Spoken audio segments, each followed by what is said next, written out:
Hello students, it's chemistry time learning platform. Hi, I'm Monica and today we will start our topic that is your applications of S character. हमने students पढ़ा था percentage S character percentage P character के बारे में हमारे previous videos में, ठीक है। तो वहां पर हमने ये चीज स्टडी नहीं की थी कि एप्लीकेशन क्या होंगी एस करेक्टर की, तो वो आज हम स्टडी करेंगे इस वीडियो में। हमने बॉन्ड एंगल के बारे में स्टडी किया था, तो हमने जो बॉन्ड एंगल के लिए 4 कंडीशंस स्टडी की अपनी प्रीवियस वीडियो में, वैसा ही कुछ हम यहाँ पर पढ़ेंगे कि बॉन्ड कैसे आप परसेंटेज एस करेक्टर से फाइंड आउट कर सकते हो बॉन्ड एंगल। ये भी बहुत इजी कॉन्सेप्ट है। चलिए स्टार्ट करते हैं, बाकी टॉपिक्स हम साथ साथ कवर करते रहेंगे, ठीक है।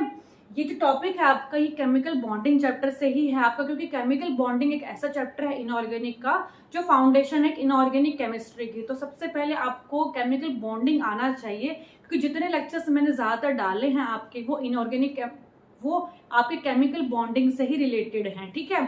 तो अगर आपको ये चीज समझ में आ रही है तो आपके लिए बाकी चैप्टर्स को से डील करना इनऑर्गेनिक केमिस्ट्री में थोड़ा सा इजी हो जाता है, ठीक है। तो चलिए स्टार्ट करते हैं अपना topic, that is your applications of S character. सबसे पहले हमने क्या करना है, जो आपके पास ये बॉन्ड एंगल है ना, तो ये हमेशा आपको पता ही होगा। जैसे हमारे पास हाइब्रिडाइजेशन होती है sp, ठीक है, sp2 sp3, यहाँ पर क्या होता है, बॉन्ड एंगल आपका किस तरीके से वेरी करता है। Theta is your bond angle, fine. तो बॉन्ड एंगल आपके पास क्या होगा, sp के अंदर 180 डिग्री, sp2 में क्या होता है ट्रायगोनल प्लेनर में 120 डिग्री, sp3 में 109 डिग्री 28 मिनट, ठीक है। यहाँ पर क्या है, आपके पास एंगल इस तरीके से डिक्रीज करता है। तो यानी कि मैं ये बोल सकती हूँ कि जो मेरे पास थीटा है, यानी कि बॉन्ड एंगल है, bond angle that is directly proportional to the percentage S character. क्योंकि देखो यहां पर अगर आपके पास थीटा वैल्यू 180 डिग्री है, अब मुझे ये बताओ जो sp होता है आपके पास, sp के अंदर जो परसेंटेज एस करेक्टर होता है that is your 50%। In sp2 percentage S character is 20 is equal to percentage S character कितना होगा यहाँ पे 33%, ठीक है। In sp3 the percentage S character is your 25%। मैं आपको पहले हम अपने प्रीवियस वीडियो में ऑलरेडी डिस्कस कर चुके हैं, ठीक है। तो इसलिए मैंने टॉपिक स्टार्ट किया है क्योंकि आपको ऑलरेडी सब बताया जा चुका है। अब देखो यहाँ पर theta is directly proportional to your percentage S character. अब मुझे बताओ परसेंटेज एस करेक्टर सबसे ज्यादा कहाँ पर, आपका परसेंटेज एस करेक्टर नीचे से लेके ऊपर तक आपका क्या कर रहा है, इंक्रीज कर रहा है, ठीक है ना। तो सबसे ज्यादा आपका परसेंटेज एस करेक्टर कहाँ पर है, एसपी में। तो मैं ये कह सकती हूँ कि एसपी में जहां परसेंटेज एस करेक्टर 50% है, जितना ज्यादा परसेंटेज एस करेक्टर उतना ही ज्यादा आपका थीटा एंगल होगा, फाइन। तो यहाँ से आपको ये बात तो बिल्कुल पता होनी चाहिए। फर्स्ट, अगर किसी बॉन्ड में परसेंटेज एस करेक्टर ज्यादा है तो मैं ये कह सकती हूँ कि वहां पर जो इलेक्ट्रॉन्स हैं आपके, देखो this is your nucleus and this is your shells, electrons, fine. तो यहाँ पर मैं ये कह सकती हूँ कि जितना ज्यादा परसेंटेज एस करेक्टर होगा, क्योंकि हमें पता है कि एस ऑर्बिटल हमारे पास इलेक्ट्रॉनिक कॉन्फ़िगरेशन क्या होती है, 1s2 2s2 2p6 3s2 3p6, इस तरीके से आपके पास इंक्रीज करता है। अब मुझे ये पता है कि जो एस ऑर्बिटल होता है उसकी एनर्जी कम होती है और वो न्यूक्लियस के सबसे ज्यादा पास में होता है। तो मैं ये कह सकती हूँ जो एस ऑर्बिटल है, यानी कि जितना ज्यादा मेरे पास परसेंटेज एस करेक्टर होगा उतना ही ज्यादा वो न्यूक्लियस के पास में होगा, ये कह सकते हैं। तो यानी कि जितना ज्यादा परसेंटेज एस करेक्टर होगा उतना ही ज्यादा अट्रैक्शन होगा किसमें, इलेक्ट्रॉन का न्यूक्लियस से, ठीक है। अट्रैक्शन जितना ज्यादा होगा उतनी ज्यादा मैं कह सकती हूँ कि बॉन्ड स्ट्रेंथ ज्यादा होगी, या फिर आप कह सकते हो कि बॉन्ड लेंथ कम होगी। देखो यहाँ पर मतलब percentage S character is inversely proportional to your bond length. क्यों? अब देखो यहाँ पर ये चीज आपके पास सेकंड हो गई, ठीक है। और बॉन्ड स्ट्रेंथ तो आप कह ही सकते हो जितना ज्यादा एस करेक्टर उतनी ही ज्यादा क्या होगी, बॉन्ड स्ट्रेंथ, मतलब उतना ही ज्यादा बॉन्ड स्ट्रेंथ का मतलब क्या होता है, उतना ही ज्यादा वो मजबूत होगा, मतलब उतना ही ज्यादा इनके बीच में बॉन्डिंग होगी, अट्रैक्शन होगी, उतनी ज्यादा स्ट्रेंथ होगी, उसको ब्रेक करना इजी नहीं होगा बिकॉज मॉलिक्यूल आपके पास क्या हो जाएगा, स्टेबल। तो यहाँ पे हाइब्रिड ऑर्बिटल्स की बात करना जब भी करो, क्योंकि यहाँ पे हाइब्रिडाइजेशन की बात चल रही है आपकी, ठीक है ना। तो यहाँ नेक्स्ट देखते हैं। अब ये 3 चीजें आपको बहुत ध्यान में रखनी है। नेक्स्ट आपके पास क्या है, मतलब ये आपको ध्यान रखनी ही है, इसको ध्यान रखते हो आप बॉन्ड एंगल को निकालते हो, बॉन्ड लेंथ को निकालते हो, ठीक है, या कंपैरिजन करते हैं।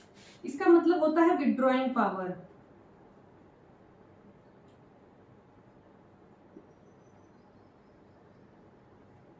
देखो जब आपके पास ट्रिपल बॉन्ड होता है, आपने पढ़ा होगा ना हमेशा कि sp जो होता है उसकी इलेक्ट्रोनेगेटिविटी ज्यादा होती है as compare to sp as compare to sp3।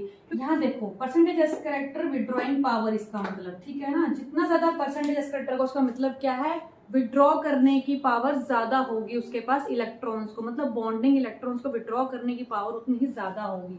और वो किस किस की होती है, देखो triple bond, lone pair, then आपके पास होता है डबल बॉन्ड, देन होता है सिंगल बॉन्ड, देन होता है फ्लोरीन, या फिर आप बोल सकते हो यहाँ पे इलेक्ट्रोनेगेटिव एलिमेंट।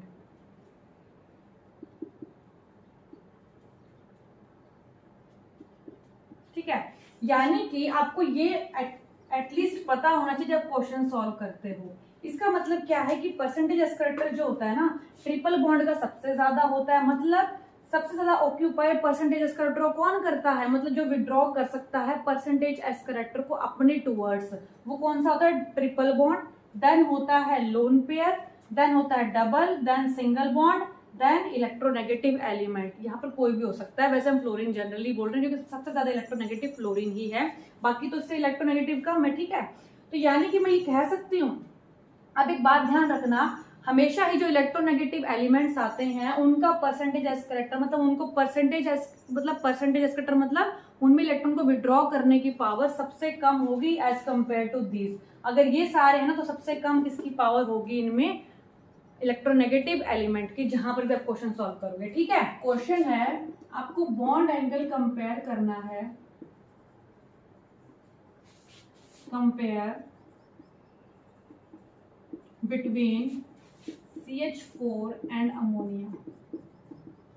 मैंने आपको प्रीवियस वीडियो में भी सब कुछ बताया था, आप उस ट्रिक से भी कर सकते हो।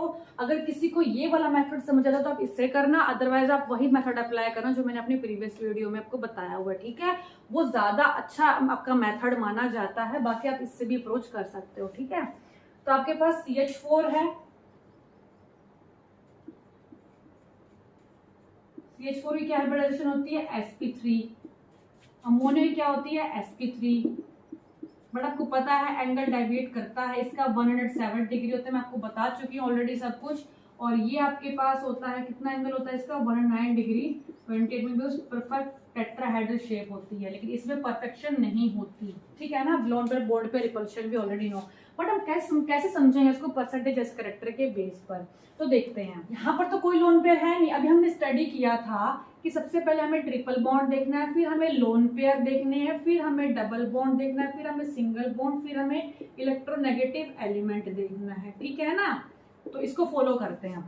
यहाँ देखो, यहाँ तो परफेक्ट है, हमें कोई सोचना ही नहीं है, सिंगल बॉन्ड है, मतलब सिंगल बॉन्ड है, ठीक है। यहाँ क्या आपके पास लोन पेयर है। अब देखो यहाँ लोन पेयर की percentage S character lone pair में ज्यादा प्रेजेंट होगा as compare to single bond. तो मैं ये बोल सकती हूँ ये तो सिंगल है, यहाँ पे तो कुछ कंपेरिजन के लिए बचा नहीं, जिसका ज्यादा उसको देखते हैं। यहाँ क्या है, लोन पेयर भी परसेंटेज एस करेक्टर ज्यादा होगा, और परसेंटेज एस करेक्टर कहाँ से लेगा, इन बॉन्डिंग इलेक्ट्रॉन्स है ना जो आपके पास ये वाले, ये बॉन्डिंग इलेक्ट्रॉन्स आपके, यहाँ से ये परसेंटेज एस करेक्टर कौन ले रहा है, लोन पेयर अपने टूवर्ड्स।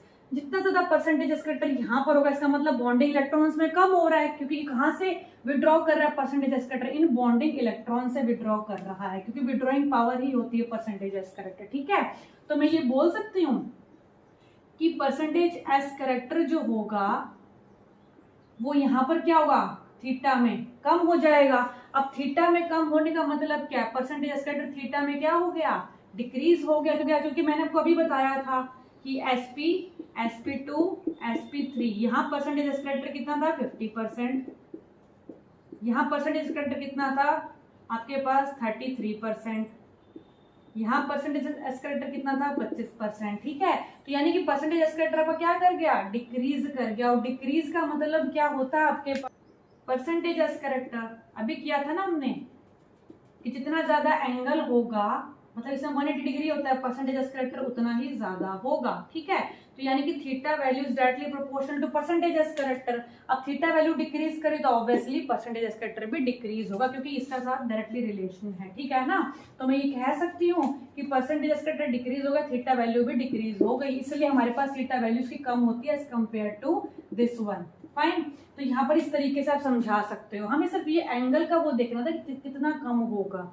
अभी आपको बेशक वैल्यू पता ना हो, लेकिन आप ये बता सकते हो कि वैल्यू कम होगी as compare to this one, क्योंकि यहाँ तो सिंगल बॉन्ड्स है, यहाँ पे तो कुछ कंपेरिजन नहीं बचा है, लेकिन यहाँ लोन पे सब कंपेरिजन आप कर सकते हो। नेक्स्ट क्वेश्चन है POF3 एंड PF3 में कंपेरिजन करना है, ठीक है। देखो यहाँ पर हाइब्रिडेशन क्या होगी इसकी, sp3, और ये भी आपके पास क्या है sp3। दोनों की हाइब्रिडेशन सेम है, क्योंकि 1 2 3 4 सिग्मा बॉन्ड ही काउंट करते हैं, प्लस लोन पेयर है नहीं इसके पास, तो sp3 हो जाएगा। 1 2 3 4 ये भी आपके पास क्या sp3 हाइब्रिडेशन हो जाएगी, ठीक है ना। अब देखो यहाँ पर क्या होता है, अब वही सेम आपको चीज लगानी है। मुझे पता है कि जो लोन पेयर होता है, यहाँ देखो लोन पेयर डबल बॉन्ड किसका ज्यादा है। अब मुझे पता है कि लोन पेयर का जो परसेंटेज एस करेक्टर होता है वो डबल बॉन्ड, इसको डबल बॉन्ड लिख लेना, ठीक है ना। डबल बॉन्ड से ज्यादा होता है, तो लोन पेयर का जो परसेंटेज एस करेक्टर होगा वो ज्यादा होगा percentage S character of double bond. Fine. तो यानी कि मैं ये कह सकती हूँ कि जो लोन पेयर का अगर परसेंटेज एस करेक्टर ज्यादा है as compare to double bond, तो मैं इसको एक एरो से दिखाती हूँ, इसको डबल एरो से। डबल एरो का मतलब क्या है कि इसका परसेंटेज एस करेक्टर ज्यादा है as compare to this one, मतलब इंक्रीज तो इसमें भी कर रहा है परसेंटेज, मतलब ये क्या कर रहा है कि बॉन्डिंग इलेक्ट्रॉन से पर एस करेक्टर ले रहा है किसके टूवर्ड्स, अपने, जबकि इसके अंदर क्या है, कर तो ये भी रहा है, बट इसकी टेंडेंसी ज्यादा है परसेंटेज एस करेक्टर को अपने विड्रॉ करने की as compare to this one. तो परसेंटेज एस करेक्टर ज्यादा डिक्रीज कहाँ पर होगा, यहाँ पर डिक्रीज होगा।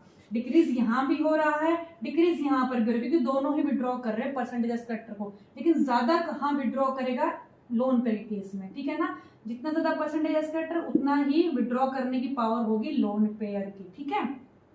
तो डिक्रीज कहाँ करेगा, फ्लोरीन के केस में। अगर डिक्रीज करेगा फ्लोरीन के केस में तो हम क्या करेगा, अगर मैं इसको बोल दूं अल्फा, यहाँ मैं इसको बोल दूं बीटा, तो मुझे ये बताओ अल्फा ज्यादा होगा कि बीटा ज्यादा होगा। Obviously alpha is greater than that of the beta. उसका रीजन क्या होगा, अभी बताया है, जितना ज्यादा विड्रॉइंग पावर होगी किसकी है, लोन पेयर की परसेंटेज इस करेक्टर को विड्रॉ करने की, ठीक है। तो उतना ही यहाँ पर डिक्रीज हुआ होगा, तभी तो ये अपनी तरफ अप्रोच कर रहा है ना, इस तरफ से डिक्रीज हो गया क्योंकि वहां से इंक्रीज हो रहा था, तो इन बॉन्डिंग इलेक्ट्रॉन्स में कम हो गया, परसेंटेज एस करेक्टर।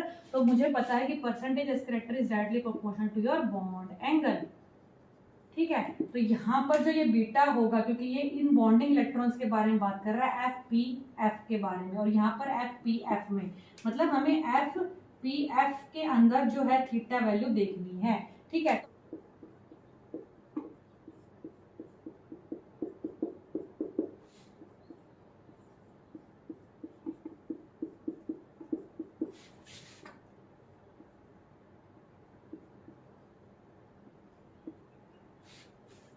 अब देखो यहाँ पर आप कंपैरिजन करनी है। देखो आपके लिए चीज हो सकती है नया कंसेप्ट हो, पर डिफिकल्ट बिल्कुल भी नहीं है। आपको सिर्फ 3 ही कंसेप्ट तो यूज करने हैं कि परसेंटेज एस करेक्टर जितना ज्यादा होगा उतना ही ज्यादा आपके पास बॉन्ड एंगल होगा, ठीक। दूसरा आपको मैंने बताया था कि जो लोन पेयर होती है वो डबल बॉन्ड, सबसे पहले आपके पास आता है multiple bond, then lone pair, then double bond, then single bond, then electronegative element.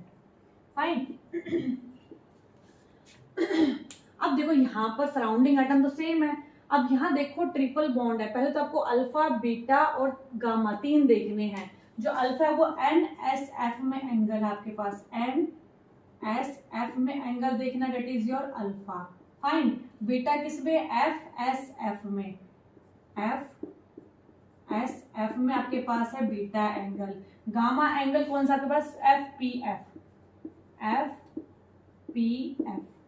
ठीक।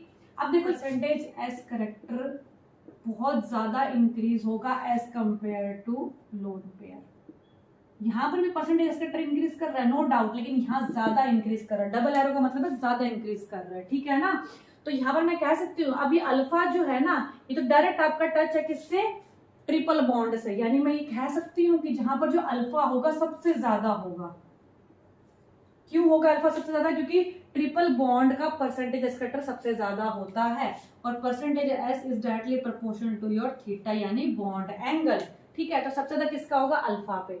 अब बीटा और गामा सेम से है ना, क्योंकि यहाँ पर ये बीटा नीचे की तरफ बॉन्डिंग में दे रखा है और गामा भी बॉन्डिंग वाले आपका एंगल है, तो वहां कंपैरिजन करते हैं। अब देखो यहाँ पर ज्यादा परसेंटेज एस्केलेटर कौन कर रहा है विड्रॉ, इस तरफ। यानी मैं कह सकती हूँ कि इन बॉन्डिंग इलेक्ट्रॉन्स में परसेंटेज एस्केलेटर ज्यादा डिक्रीज होगा as compare to this bonding electrons. क्यों, क्योंकि यहाँ पर ट्रिपल बॉन्ड है, ट्रिपल बॉन्ड जितना ज्यादा विड्रॉ करेगा उतना यहाँ पर क्या हो जाएगा, कम हो जाएगा, ठीक है। लोन पेयर भी खींच रहा है पर उतना नहीं आपका विड्रॉ कर पा रहा जितना कि ट्रिपल बॉन्ड करता है। आपका अल्फा की वजह, अल्फा का because of the triple bond. Then है बीटा और गामा के अंदर। बीटा गामा में ध्यान से देखो, जितना ज्यादा परसेंटेज एस्केलेटर विड्रॉ करेगा ट्रिपल बॉन्ड उतना ही कम हो जाएगा परसेंटेज एस्केलेटर इन दी बॉन्डिंग इलेक्ट्रॉन्स। तो मैं कह सकती हूँ कि बीटा तो सबसे कम चला गया। क्यों गया, बिकॉज ऑफ जितना ज्यादा परसेंटेज एस्केलेटर विड्रॉ यहाँ हो रहा है उतना ही यहाँ पर डिक्रीज हो रहा है। यानी डबल एरो से अगर ऐसे करोगे तो इजी रहेगा, डबल एरो तो ज्यादा डिक्रीज कर रहा है, इसमें डिक्रीज तो कर रहा है बट कम कर रहा है because of the lone pair. Lone pair की टेंडेंसी कम होती है विड्रॉ करने के as compare to triple bond. तो इस वजह से यहाँ पर जो आपके पास परसेंटेज एस्केलेटर डिक्रीज होगा वो कम होगा एज कंपेयर टू बीटा, ठीक है। तो alpha, gamma and beta, fine. यहाँ पर क्या है, अब ये क्या है, sp3 हाइब्रिडाइजेशन, और ये भी आपके पास क्या है, sp3 हाइब्रिडाइजेशन, ठीक है। मतलब यहाँ पर एंगल तो क्या होगा, अप्रोक्सीमेटली 19 डिग्री 28 मिनट ही होना है, ठीक है। ये तो परफेक्ट शेप है, तो यहाँ पर सराउंडिंग एटम भी सेम है, तो परफेक्ट आपके पास ज्योमेट्री बनेगी टेट्राहेड्रल 128 मिनट। यहाँ डेविएशन क्यों आएगी वो देखो, क्योंकि अभी मैंने बताया था ट्रिपल बॉन्ड का परसेंटेज एस्केलेटर ज्यादा होता है उतना ज्यादा बॉन्ड एंगल होगा, ठीक है। यानी कि मैं ये बोल सकती हूँ कि यहाँ पर, क्योंकि यहाँ तो सिंगल बॉन्ड है, सिंगल बॉन्ड का तो परसेंटेज एस्केलेटर क्या होता है, डबल बॉन्ड के बाद आता है, ठीक है। तो यहाँ पर क्या होगा, परसेंटेज एस्केलेटर ज्यादा विड्रॉ होगा, परसेंटेज एस्केलेटर ज्यादा विड्रॉ होगा, यानी कि यहाँ पर क्या कर रहा होगा, ऑटोमेटिकली डिक्रीज करेगा बॉन्डिंग इलेक्ट्रॉन्स में, क्योंकि यहाँ से जो परसेंटेज एस्केलेटर विड्रॉ कर रहा है ट्रिपल बॉन्ड वो कहाँ से कर रहा है, इन सिंगल बॉन्ड के थ्रू कर रहा है, ठीक है। तो यहाँ पर मैं ये बोल सकती हूँ यहाँ ज्यादा इंक्रीज करे तो यहाँ ज्यादा डिक्रीज करेगा, ठीक। यानी कि जो मेरा एंगल है 109 डिग्री 28 मिनट, अब मुझे पता है कि जो बॉन्ड एंगल होता है परसेंटेज एस्केलेटर के डायरेक्टली प्रोपोर्शनल होता है। जितना ज्यादा बॉन्ड परसेंटेज एस्केलेटर होगा उतना ही ज्यादा मेरे पास बॉन्ड एंगल इंक्रीज करेगा। यानी मैं कह सकती हूँ मेरे पास जो एंगल 109 डिग्री 28 मिनट था उससे मेरा एंगल क्या कर जाएगा, ये इंक्रीज कर जाएगा, किसके टुवर्ड्स, इस बॉन्डिंग के अंदर, ट्रिपल बॉन्ड में, ठीक है। तो यहाँ पर जो ट्रिपल बॉन्ड है ना, यानी कि गामा है, gamma is your angle, gamma के अंदर जो एंगल है वो 109 डिग्री 28 मिनट से ज्यादा होगा। क्यों होगा, because of the percentage escalator increase, ठीक। और बॉन्डिंग इलेक्ट्रॉन्स में क्या हो जाएगा, ऑटोमेटिकली डिक्रीज होगा। और यहाँ देखो आपके पास अल्फा, इनमें कंपैरिजन करनी है, अल्फा है आपके पास, अब मुझे पता है अल्फा तो सिंपल क्या हो जाएगा, अल्फा तो 109 डिग्री 28 मिनट ही रहेगा आपका, क्योंकि यहाँ पर परफेक्ट टेट्राहेड्रल है, तो आपको कॉमन सेंस लगानी पड़ेगी वहां पर कि ये परफेक्ट टेट्राहेड्रल, तो एंगल आपका रिमेन सेम ही रहना है, यहाँ पर किसी का इफेक्ट नहीं पड़ रहा, ठीक है। लेकिन ज्यादा हम यहाँ पर कंपैरिजन कर पा रहे हैं क्योंकि इसका एंगल पहले से ज्यादा एंगेज, क्योंकि बॉन्ड एंगल डायरेक्टली प्रोपोर्शनल होता है परसेंटेज एस्केलेटर की। अगर परसेंटेज एस्केलेटर बढ़ रहा है तो बॉन्ड एंगल भी बढ़ रहा है, ठीक है। और क्योंकि हमें पता है कि होता तो स्टैंडर्ड 128 मिनट है, लेकिन उससे बढ़ रहा है, और इसका क्या करेगा, 109 डिग्री से कम हो जाएगा इसका, क्योंकि बढ़ रहा है तो ऑब्वियसली यहाँ कम हुआ होगा, ठीक है। तो यहाँ पर क्या आ जाएगा, बीटा, ये लेस देन 109 डिग्री 28 मिनट होगा, फाइन। तो इस तरीके से आप इसको कर सकते हो। आपके पास क्वेश्चन नंबर 3, BF3 GeF2 और लोन पेयर आपके पास CF2O। अब यहाँ देखो 1 2 3, यहाँ पर sp2 हाइब्रिडाइजेशन है, यहाँ पर भी आपको सबसे पहले तो चेक हाइब्रिडेशन ही करनी होती है, ठीक है। 1 2 3 जहाँ हाइब्रिडेशन सेम आ जाए ना वहाँ उसके बाद आप ये चीज फॉलो करना, ठीक है ना, क्योंकि हमें पता है sp में आपके पास ऑलरेडी एंगल बहुत ज्यादा होता है 180 डिग्री। तो यहाँ देखो हाइब्रिडाइजेशन सेम आपके पास, अभी हम जब भी हम कर रहे हैं ना क्वेश्चन सारे में हाइब्रिडाइजेशन सेम है, तभी हम कंपैरिजन कर पा रहे हैं परसेंटेज एस करेक्टर के बेस पे। देखो यहाँ पर ये बिल्कुल भी डिफिकल्ट नहीं है। यहाँ देखो अब मैंने वही चीज बताई है, सबसे पहले triple bond, then lone pair, double bond, then single bond. आपके पास पहली प्रायोरिटी किसकी आएगी, लोन पेयर की, देन आपकी आएगी डबल बॉन्ड की priority, third one is your single bond priority. ठीक, तो यहाँ पर देखो सबसे ज्यादा आपके पास लोन पेयर अट्रैक्ट करेगा परसेंटेज एस करेक्टर को, फाइन। फिर कौन करेगा, डबल बॉन्ड। यहाँ पर 3 एरो लगा लो क्योंकि मेरे पास लोन पेयर है इस बार, ये है 3 चीजें हैं कंपेरिजन के लिए, तो सबसे ज्यादा परसेंटेज एस करेक्टर कहाँ इंक्रीज होगा, लोन पेयर के अंदर। तो सबसे ज्यादा डिक्रीज कहाँ करेगा, इन बॉन्डिंग इलेक्ट्रॉन में। तो मैं ये कह सकती हूँ कि सबसे ज्यादा परसेंटेज एस करेक्टर कहाँ डिक्रीज कर रहा है। अगर मैं इसको बोलूं अल्फा है, इसको बोलूं बीटा है, इसको बोलूं गामा है, तो सबसे कम कहाँ होगा, बीटा के केस में होगा आपका। फिर हम देखते हैं अल्फा और गामा में कंपैरिजन। अब डबल बॉन्ड का परसेंटेज एस करेक्टर ज्यादा होता है तो ज्यादा डिक्रीज होगा गामा में, आफ्टर दैट अल्फा में। मतलब अल्फा सबसे ज्यादा एंगल, देन आपके पास गामा, देन बीटा। बीटा सबसे कम क्यों हुआ, क्योंकि because of the presence of loan pair. Lone pair का परसेंटेज एस करेक्टर ज्यादा, और परसेंटेज एस करेक्टर जो होता है आपका बॉन्ड एंगल के डायरेक्टली प्रोपोर्शनल होता है, ठीक है ना। तो यानी कि जितना ज्यादा परसेंटेज एस करेक्टर इसका इंक्रीज हुआ होगा, इतना ही बॉन्डिंग में डिक्रीज हुआ होगा। तो यहाँ बॉन्डिंग इलेक्ट्रॉन्स के बीच में एंगल पूछ रहा है, तो सबसे कम किसका होगा, बीटा। देन प्रायोरिटी थी डबल बॉन्ड की, आफ्टर दैट प्रायोरिटी थी मेरी सिंगल बॉन्ड की, ठीक है। इस बेसिस पे करना है आपको। अब आपको कंपैरिजन करना है H2O2 एंड O2F2 में। देखो यहाँ पर इसका स्ट्रक्चर होता है इस तरीके से, ओपन बुक लाइक स्ट्रक्चर। ये क्वेश्चन कई बार पूछा जाता है, देखो यहाँ पे ध्यान से। अब मुझे ये पता है कि सबसे ज्यादा इलेक्ट्रोनेगेटिव एलिमेंट के अंदर परसेंटेज एस करेक्टर होता है। हमेशा आपको यही एज्यूम करके चलना है कि सबसे ज्यादा जो परसेंटेज एस करेक्टर होगा वो किसका होगा, मतलब सबसे कम विड्रॉइंग पावर इलेक्ट्रोनेगेटिव एलिमेंट का होगा सबके कंपैरिजन के बीच। सब में कंपैरिजन करेंगे तब, ठीक है। तो सबसे कम किस में होगा percentage S character, this one. Percentage S character यहाँ पर भी डिक्रीज होगा, बट इलेक्ट्रोनेगेटिव एलिमेंट में सबसे कम परसेंटेज एस करेक्टर पाया जाता है as compare to other elements, ठीक है ना। तो डिक्रीज इसमें भी हुआ है, डिक्रीज इसमें भी हुआ, लेकिन इसमें ज्यादा परसेंटेज एस करेक्टर डिक्रीज हुआ है। अगर इसमें परसेंटेज एस करेक्टर ज्यादा डिक्रीज होगा तो इंक्रीज हुआ होगा कहीं ना कहीं, तो कहाँ इंक्रीज हुआ होगा, इन बॉन्ड में, क्योंकि यहाँ पर तो हुआ होगा। इंक्रीज कहाँ हुआ, अगर यहाँ डिक्रीज हुआ तो यानी कि कोई ना कोई तो अट्रैक्ट कर रहा होगा जहां पर परसेंटेज एस करेक्टर आपके पास इंक्रीज होगा, क्योंकि यहाँ पर भी डिक्रीज कर रहा है। तो इंक्रीज कहाँ हुआ होगा, इन बॉन्ड्स के बीच में, यानी ओ बॉन्ड के बीच में। अगर आपसे पूछ जाए ना कि ओ की बॉन्ड लेंथ बताओ, कंपैरिजन करो, अगर मैं इसको D1 मान लूं, इस बॉन्ड लेंथ को D2 मान लूं, ओ की जो बॉन्ड लेंथ है उसके बीच में आपको कंपैरिजन करना है, ठीक है। D1 आपके पास दिस वन और D2 दिस वन।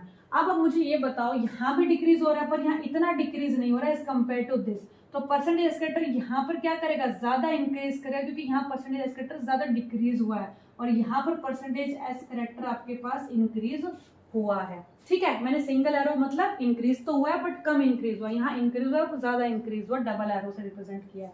तो यानी कि मैं कह सकती हूँ अगर परसेंटेज एस करेक्टर इंक्रीज हो, तो अभी मैंने आपको बताया था जितना ज्यादा परसेंटेज एस करेक्टर होता है उतनी ही कम बॉन्ड लेंथ, क्योंकि विड्रॉइंग पावर बढ़ गई तो बॉन्ड लेंथ ऑटोमेटिकली रिड्यूस हो गई, ठीक। अब परसेंटेज एस करेक्टर ज्यादा कहाँ इंक्रीज हो रहा है, यहाँ पर।